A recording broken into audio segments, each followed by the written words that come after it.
Bem, pessoal, hoje nós iremos dar continuidade aos nossos conteúdos aí e iremos ver a questão, né, o nosso novo assunto aí, memória, tá? Aqui na memória, nós vamos trabalhar as etapas do processo de memória, nós iremos trabalhar alguns tipos de memória e alguns tipos de amnésia, tá? Então, aqui, eu trouxe para vocês um conceito de memória, né, que é tudo aquilo que está lá armazenado, retido, recuperado na nossa consciência, certo? Lembrando para vocês que nas nossas últimas aulas nós vimos a questão do processo de consciência e inconsciência de Freud, né? Onde a gente viu que os pensamentos, eles estão na nossa consciência, as ideias, elas podem ir para o inconsciente, como elas podem retornar para o consciente, né? Sem que a gente queira ou de forma voluntária. Algumas ideias, elas podem sair do consciente para o inconsciente através de ajuda, né, de terapeuta, de psicólogo, como também pode retornar do inconsciente para o consciente através da hipnose, quando a pessoa não consegue relacionar o seu sofrimento psíquico a ideias que ele tem no seu consciente e inconsciente, certo? Então, aqui nós temos a memória como a capacidade de reter, recuperar, armazenar e evocar informações disponíveis, tá? Essa questão de reter é o que a gente chama de fixar, tá? Então, quando a gente retém uma informação, quando a gente retém uma nova ideia, a gente está fixando essa nova ideia, certo? Que seria a mesma coisa de armazenar, tá? A questão de recuperar uma ideia, ou um pensamento, ou uma informação, isso é a mesma coisa de evocar. É quando essas ideias estão lá no inconsciente e elas retornam, tá? Então, tá aqui a consciência e a inconsciência. Então, quando esse processo ocorre do inconsciente para o consciente, a gente chama de evocar informações ou recuperar essas informações. E a gente pode fazer isso de maneira fácil, né? Por exemplo, a gente viu uma pessoa e você sabe que você conhece aquela pessoa. Ou então pode durar algum tempinho quando você quer lembrar o nome de uma pessoa, de alguma coisa. Então você fica pensando, como é o nome? Muitas vezes a gente diz assim, está na ponta da língua, né? Mas no momento a gente não consegue verbalizar. Então, com o tempo, pode ser à tarde, à noite, ou amanhã, ou daqui a pouco, esse nome surge na nossa consciência. Então, é porque a gente evocou esse pensamento, tá? Ou recuperou esse pensamento, certo? Na questão, quando a gente não faz isso sozinho, né, a gente pode fazer essa evocação e essa recuperação dos pensamentos através aí da hipnose. Tranquilo até aí? Aí, pessoal, nós temos as etapas do processo de memória, tá? As etapas do processo é o quê? Fixar, conservar e evocar. Eu posso fixar por muito tempo e eu posso fixar por algum tempo. Por exemplo, eu decoro uma prova, então eu fixei por algum tempo. Semana que vem esqueci, porque eu apenas decorei, tá? E eu posso fixar por muito tempo, por toda a minha vida.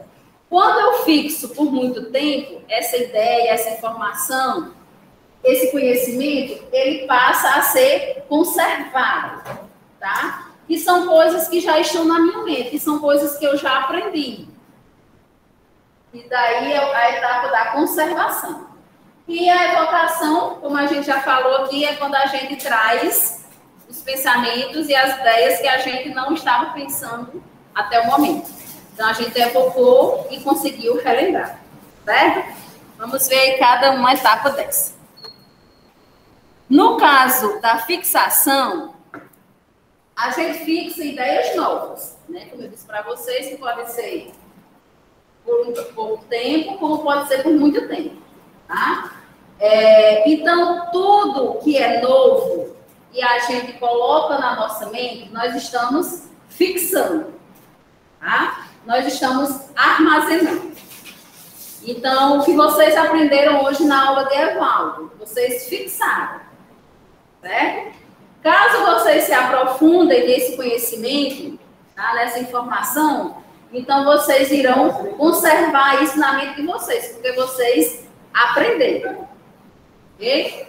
Quando vocês precisarem, vocês podem evocar, que vocês, quando estiverem lá no trabalho de vocês, vão lembrar que Evaldo falou isso na aula de quê? Saúde do adulto.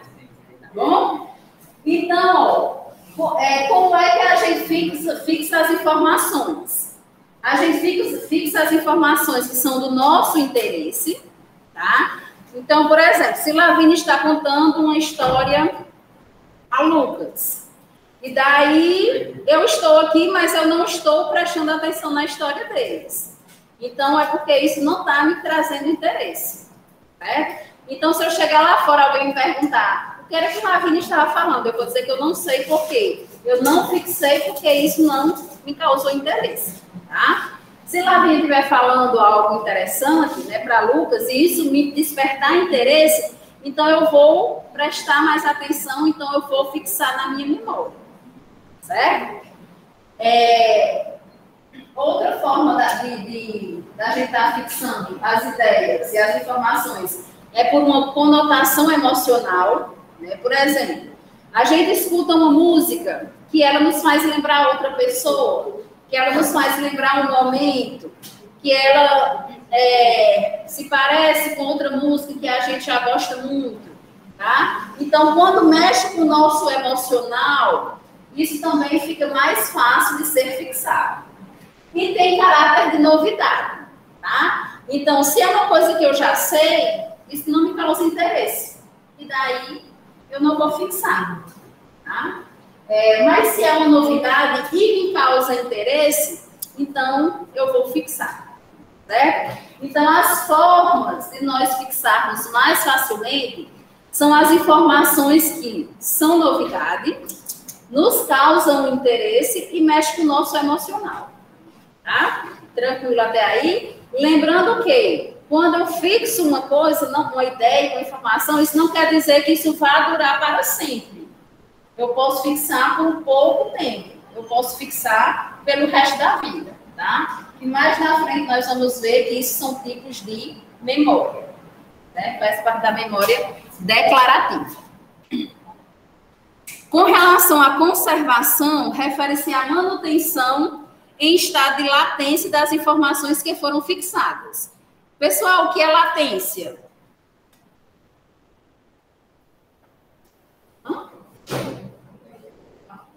Tá aí? É uma coisa que está adormecida, tá certo? Acho que vocês já escutaram falar, né, doenças autoimunes. Quando as pessoas não estão em crise dessas doenças, é porque essas doenças estão adormecidas. Por algum outro fator, essa doença surge e a pessoa tem uma crise. É porque ela saiu do estado de latência, tá? Então, a latência aqui, pessoal, no caso da conservação das informações, elas estão adormecidas. Eu não estou me lembrando de tudo o que eu sei hoje, tá? Mas caso eu precise de uma informação, como por exemplo, o nome daquela pessoa. O nome daquela pessoa, eu sei o nome dela, ela está lá na minha memória, seja no consciente ou no inconsciente. Só que ela não surgiu quando eu precisei o nome dessa pessoa. Então, ela está lá em estado de latência. A partir do momento que eu quero, que eu fico colocando minha mente para pensar, estimulando minha mente para pensar o nome dessa pessoa e o nome surge, é porque esse nome saiu do período de latência, certo? Então, latência são as informações que estão lá na nossa mente, só que estão adormecidas. A gente não está lembrando delas agora. Mas se a gente quiser, a gente vai conseguir lembrar, tá? E daí nós temos a evocação. A evocação, né, nós já falamos que é quando a gente, né, pensa e as informações vêm à nossa mente. Seja de maneira espontânea, seja de maneira voluntária. Tá? A consciência das informações armazenadas. Certo? Então, essas 3 etapas do processo de consciência, a fixação, a conservação e a evocação. A fixação eu posso fixar por um tempo, fixar por muito tempo, pela vida toda. A conservação é quando eu fixo pela vida toda e essas informações estão lá, né? Quantas coisas nós sabemos, certo? E todas essas coisas que nós sabemos estão lá no período de latência, certo? Em estado de latência. E quando a gente precisa dessas informações que estão lá em latência, a gente evoca. E essas informações surgem, ok? Tipo, quando vocês estiverem na prova, quem está aí no celular vai surgir bastante, tá? E daí, pessoal, nós vamos para os tipos de memória, certo? Esses tipos de memória são de ideias e informações que foram fixadas e ideias e informações que foram conservadas, certo? Então, o primeiro tipo de memória que nós iremos falar é a memória episódica, tá? Na memória episódica, pessoal, ela acontece da seguinte maneira. A gente está numa festa, tá? E daí, muitas coisas acontecem lá. Só que uma dessas coisas me chamou a atenção, né? Me causou interesse. Então, eu fixei e eu conservei, tá? Então, 10 anos depois, né? Alguém fala nessa festa. Eu não vou me lembrar de tudo, mas eu vou me lembrar daquele caso, daquilo que aconteceu, tá? Daquilo que eu fixei e conservei. É a nossa memória episódica.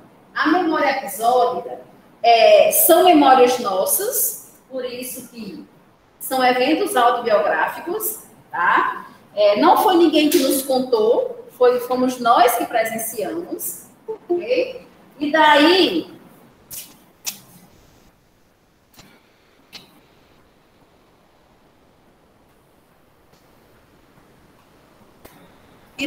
pessoal, por isso que são vivências pessoais, certo? E daí nós não vamos me lembrar de tudo, mas vamos lembrar dos episódios que nos chamaram a atenção, né? Como até aqui no exemplo, o telefone de um amigo, o jantar da noite passada. Então, é aquilo que a gente vivenciou, não guardamos tudo, mas guardamos algumas coisas daquela noite, daquela festa, daquele dia, tá certo? Daquele evento, tá bom? Isso é a nossa memória episódica. A memória semântica é aquela que nós conservamos, tá? É todo o conhecimento que foi armazenado. Então, ó, o conhecimento que vocês têm desde criança, que vocês aprenderam lá na escola, e quando vocês entraram na faculdade, o conhecimento que vocês têm de conceitos, realmente, tá? As regras que vocês aprenderam, então tudo isso já está na mente de vocês. Tudo isso já é conceitual. Então, isso é a memória semântica, tá? Então, por exemplo, né, aqui diz o primeiro presidente do Brasil, a cor de uma flor, mas, por exemplo, ontem a gente até falava nisso, na turma da noite. Quem aprendeu a tabuada, né? Então, quem aprendeu a tabuada, até hoje ele sabe. Por quê? Porque isso já está armazenado no conhecimento dessa pessoa, tá? Então, isso já está conservado, isso já está armazenado, isso já está lá no nosso consciente ou inconsciente, e quando a gente precisar, nós iremos nos lembrar, tá? Então, se alguém diz, quanto é 5 vezes 5, tá? Posso me lembrar na hora, instantaneamente, 25, posso ficar pensando, né, no 25, tá? E para quem não tem a tabuada armazenada na cabeça, que nunca aprendeu, ele não vai ter esse conhecimento, não vai ter esse conceito, não vai ter esse resultado, tá? Então, a memória semântica são conceitos que a gente tem, que a gente adquiriu, através do ensinamento, através das informações e que até hoje estão na nossa mente. Ok?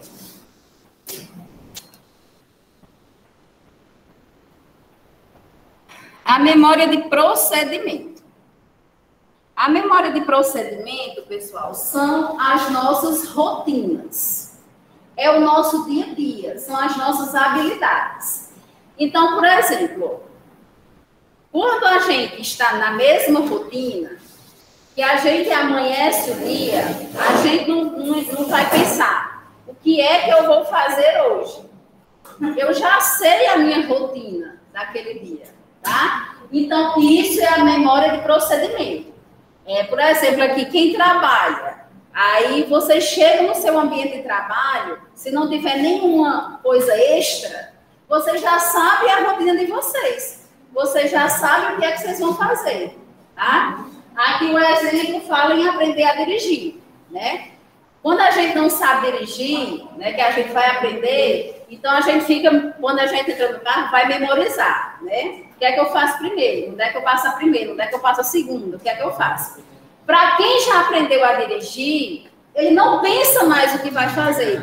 Ele já vai no automático, tá certo? Isso é a memória de procedimento. Seria como andar, nadar. Ótimo, certo? A criança, quando está aprendendo, ela cai. Hoje nós já sabemos andar, é a nossa memória de procedimento, tá? Com relação à memória de procedimento, nós abrimos um parêntese aí para os autistas. Pessoas autistas, elas têm uma rotina.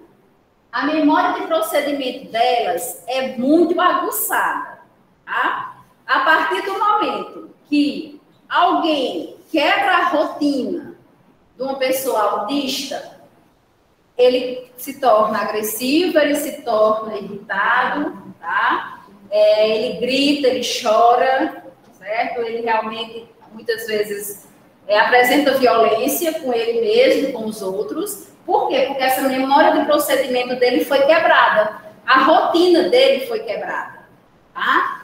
E daí, para que a rotina de um autista seja quebrada, ele já tem que vir sendo preparado há muitos dias para que hoje esse processo aconteça, tá? Então, por exemplo, né, ele está com a rotina onde ele acorda, vai para a escola e tudo mais.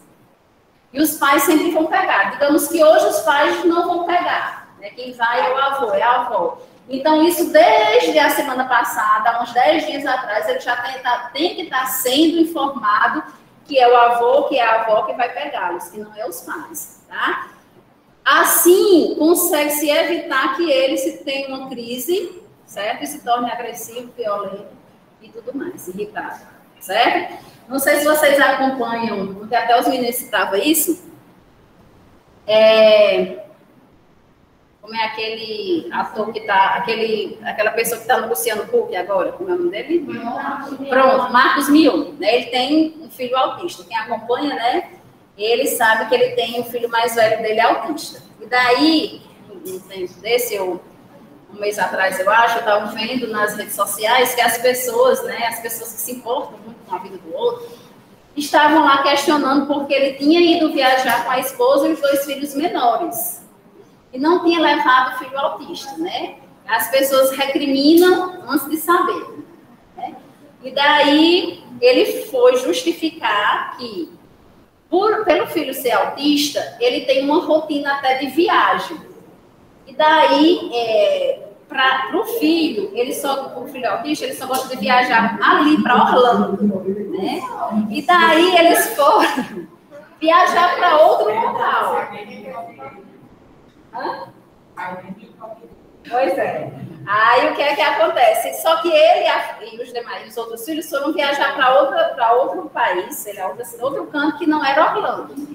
E daí, para que não quebrasse a rotina do filho em uma viagem e também não atrapalhasse a viagem deles, né? Com a crise do filho autista que ele iria apresentar. Então, o filho foi com a avó para Orlando e eles foram para outro local, ia passar por Orlando e voltar, né?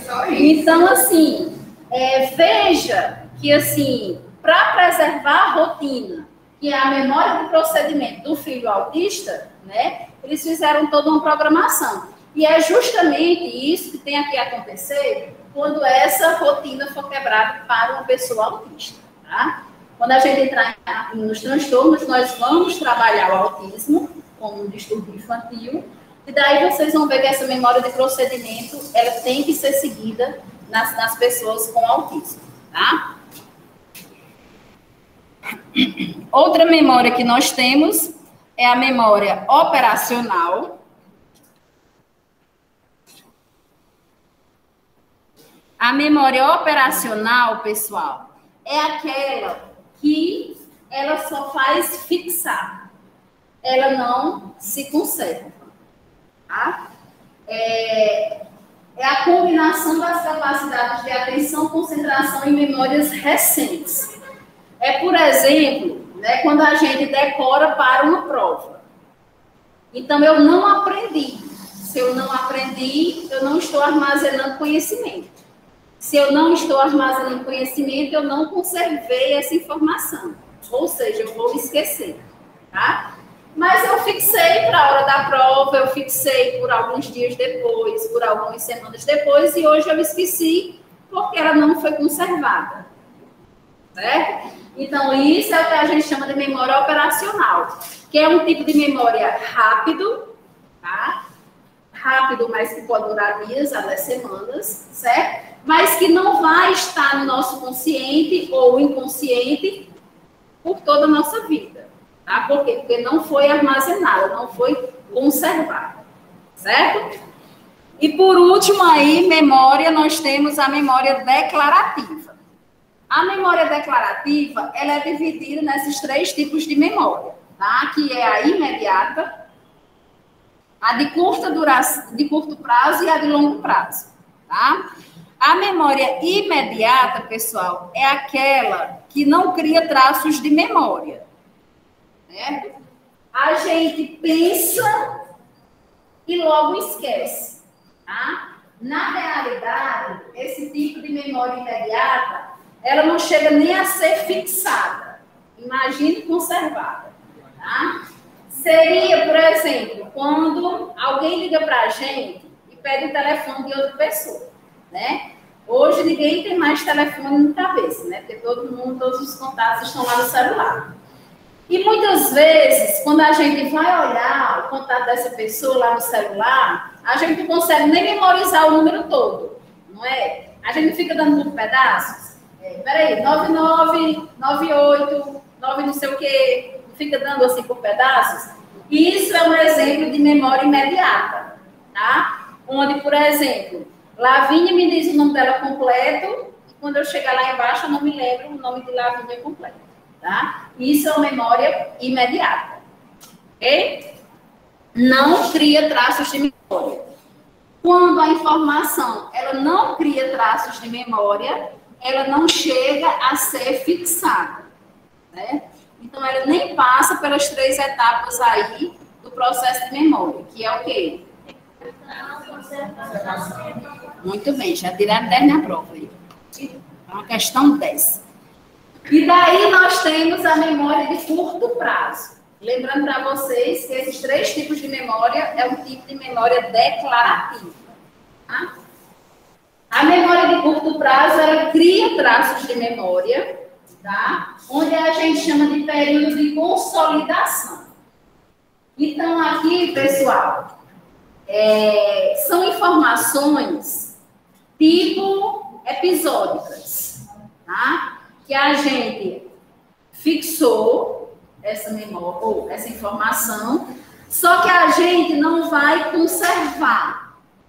Ela vai passar na nossa cabeça, na nossa mente, por um período de horas, dias, certo? Mas ela não vai durar para sempre. Então, é o que a gente chama de curto prazo. Esse período que a gente está lembrando é o período de consolidação. Acabou esse período, a gente esquece dessa informação, tá?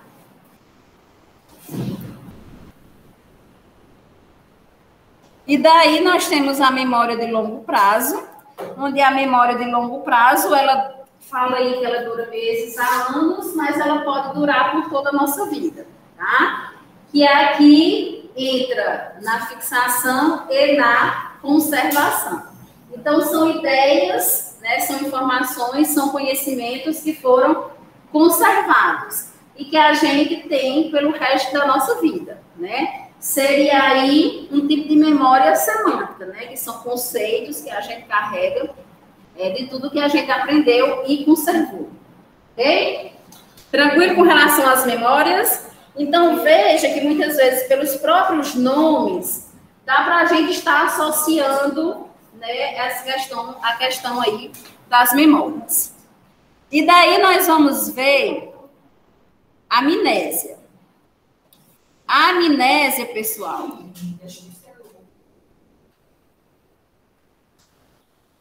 é a perda parcial ou total da capacidade de reter ou evocar informações.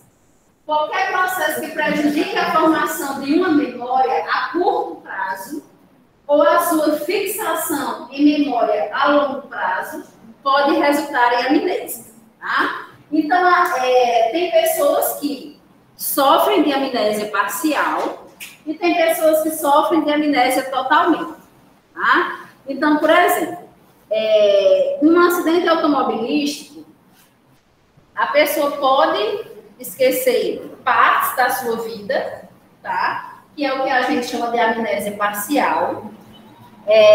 Ou ele pode esquecer tudo e não lembrar nem o próprio nome, que é o que a gente chama de amnésia total, tá?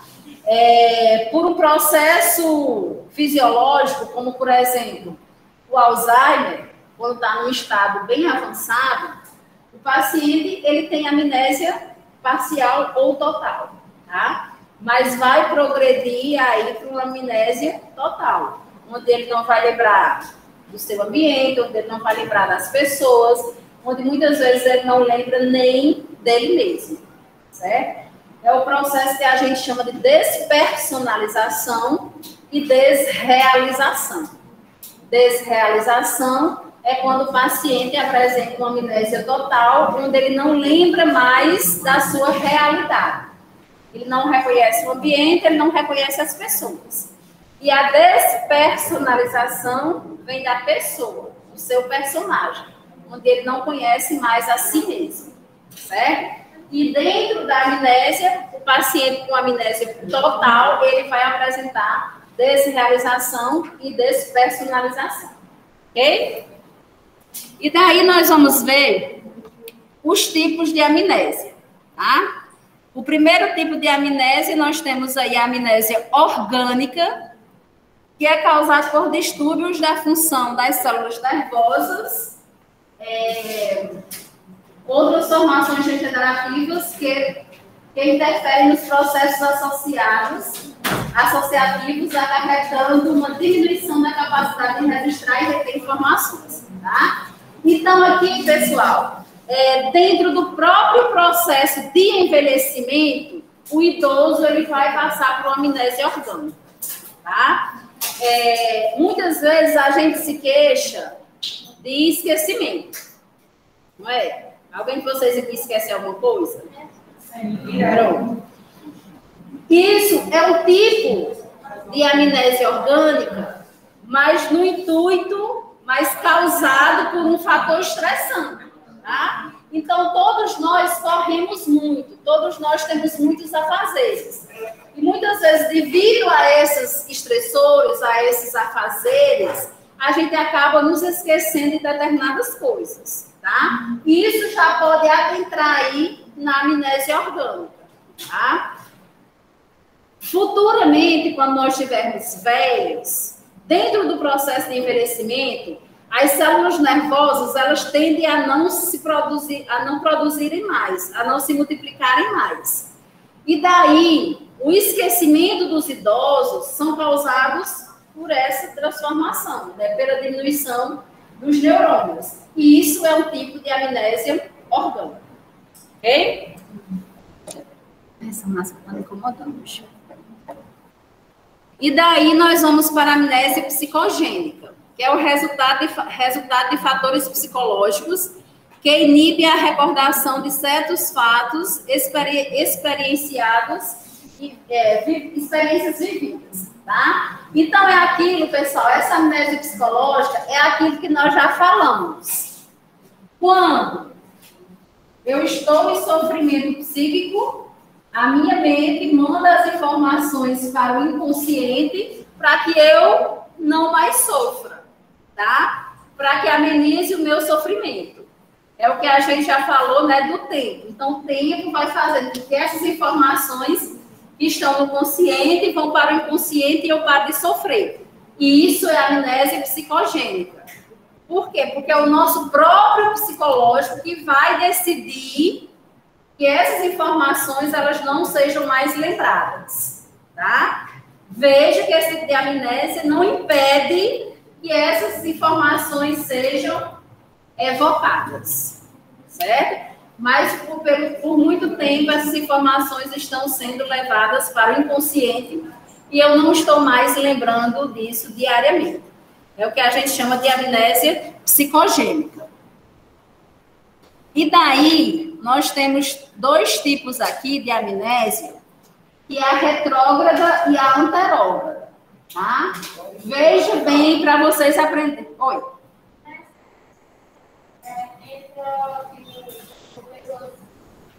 Passa por um trauma, alguma coisa, aí elas esquecem. Entra nessa daí, tá? Por quê? Porque a consciência, né, nossa mente, ela vai ajudar com que essas informações vão para o inconsciente e a gente não mais sofra, né? Então, a amnésia retrógrada, ó, pessoal, atenção para vocês diferenciarem aí uma da outra. A amnésia retrógrada refere-se à impossibilidade de recordar eventos anteriores à atuação do fator causal do distúrbio de memória, tá? Então, a amnésia retrógrada é quando aqui está a causa, quando eu não lembro do que aconteceu antes, certo? Então, tudo que se aconteceu hoje, né? Eu não me lembro de nada de ontem para lá. Mas tudo que acontecer de hoje para adiante, eu irei armazenar. Já a anterógrada é a incapacidade de armazenar novas informações a longo prazo, porém tendo lembrança completa de fatos que ocorreram antes. Então, veja. Igual o meu foi, né? Alzheimer, ele não se lembra das coisas recentes, mas tem coisa passada bem antiga que ele não recorda. Exatamente. Adoro também. Tá? O quê? Adoro. Sofre de perda de memória recente. Então, veja, pessoal. Aqui está. Isso, retrógrada e anterógrada. Aqui está a causa, tá? Da amnésia. Então, para ser uma amnésia retrógrada, eu vou esquecer o antes, tá? Mas vou me lembrar tudo de hoje em diante. Já a anterógrada, ao contrário. Eu não armazeno mais as coisas novas, mas tudo que é do passado eu me lembro. Que é o exemplo que a colega deu aqui, né, de realmente pessoas com Alzheimer. Eles não conseguem armazenar informações novas, mas eles lembram de tudo que já vivenciaram. Essa anterógrada, ela pode ser por curto tempo, pode ser por dias? Isso vai depender do trauma, tá? Que é o fator causal. Né? Tem pacientes com diabetes, tem deles que tem, né? Tem deles que isso, quando estão em crise, né? Não lembram do período que estava, mas lembram do período passado. Exatamente. Normal. Exatamente. Pessoas que sofreram determinados traumas também podem passar por isso e depois retornar a lembrar tanto do passado quanto do presente, ou do futuro. A fixar novas informações. Olha, vida. Então, qual a diferença entre Alzheimer e a amnésia? Não, pessoas que têm Alzheimer, porque Alzheimer é uma patologia. Então, pessoas que têm Alzheimer, eles apresentam amnésia anterógrada. Certo? Porque a amnésia anterógrada, isso não é uma patologia, né? É um sintoma. tá? Um tipo de memória, desculpa, um tipo de amnésia, tá? Então, quem tem Alzheimer vai apresentar esse tipo de amnésia. E daí, pessoal, nós temos a amnésia infantil, que isso acontece, creio eu, que com quase todos nós, tá? A amnésia infantil é a incapacidade de lembrar tudo que a gente vivenciou na infância. Aqui alguém lembra tudo que vivenciou na infância? A gente lembra de fatos, né? A gente lembra de episódios, certo? Então, aqui, a amnésia infantil é a incapacidade de recordar tudo que vivemos na infância. Mas a gente desenvolve, né, aí a amnésia episódica, a gente lembra de episódios. Principalmente de episódios marcantes que foram na nossa infância.